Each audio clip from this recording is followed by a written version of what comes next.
To close out the year, I'm rewinding and bringing back the most popular and most listened to episodes of 2024. I'll be back with new episodes on Monday, January 6th. But in the meantime, here is today's Best of Rewind episode. This week's theme on the Retirement Quick Tips podcast is designing a retirement spending strategy. Today, I'm talking about the retirement bucket withdrawal strategy. It's actually my favorite withdrawal strategy. If I were applying it to my own retirement, actually, this is the one that I would pick. In practice, it does have some challenges. So I'm going to talk about this at length. This is probably going to be the longest episode for this week because I think out of all the strategies, it's the one that people are probably the least familiar with, but it also has, I think, some of the biggest benefits.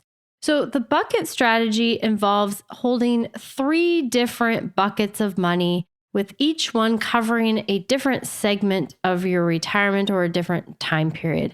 So the buckets can be flexible, but here's generally how it works. So bucket number 1, it would cover the next 1 to 3 years of your retirement.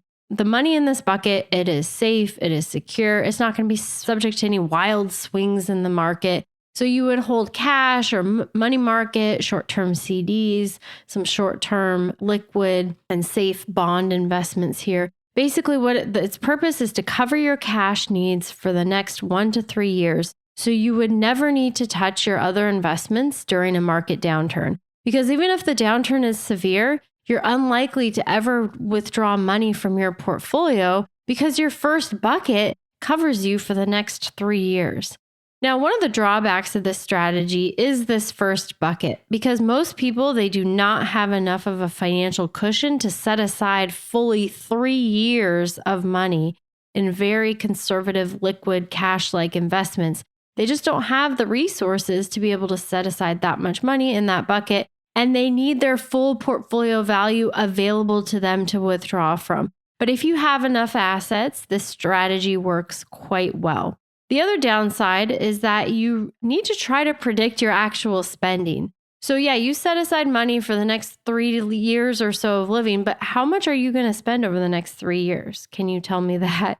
So it's really tricky because you might take out a set amount every month and then you have to figure out, okay, well, what's inflation going to be? What am I going to need next year? What am I going to need the year after that in order to maintain my standard of living? Are there big expenses? What am I going to remodel the kitchen? Am I going to need to buy a new car? Am I going to go on a big vacation? So you have to really plan and think through the next several years, the next 3 years to be exact.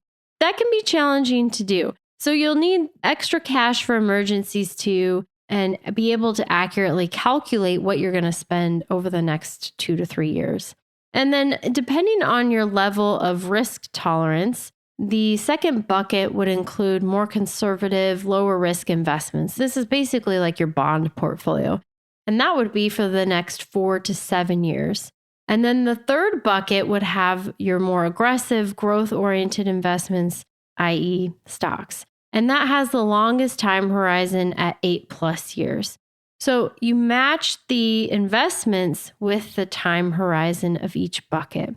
Then each year, what you do is you replenish the buckets. So you rebalance your stock portfolio, you take the income from your bond investments, you take income from Social Security, pensions, etc. You rebalance everything. The income that flows in and the rebalancing goes into those first couple buckets. And so in years where the portfolio declined in value, you might skip the rebalancing. You wouldn't refill those other buckets as much. And then what you end up doing is you draw those down some. But then when you have an inevitable good year, hopefully, those buckets then get replenished again. And so because you have 3 years worth of income needs in that first bucket, you really don't sweat the market downturns too much because you're actually not touching that money. And there can be this psychological benefit to this bucket approach because I do like the visual of having the 3 different buckets. That really appeals to me and just how my brain works. But it can provide you with some more confidence because you have these assets in bonds and cash and these income sources that are set aside for your future expenses. And, in theory, you wouldn't have to touch your stock investments unless things got bad for a pretty long time. What I like best about this strategy and why I would use it if I was retiring today is that it allows you to have a higher allocation to stocks than most retirees would typically have. So you can, depending on what your income needs are and how much money you need to have in that first bucket, you can afford to be a bit more aggressive than a typical retiree portfolio with 60% stocks, 40% in bonds, and very little in cash. This strategy allows you to be more aggressive. And that's why I like it. I prefer owning more stocks. I probably will prefer that even as I get closer to retirement. So if you like the idea of being aggressively invested in retirement, you have enough assets to set aside adequate funds in that first bucket and even in that second bucket, this strategy is really something to seriously consider.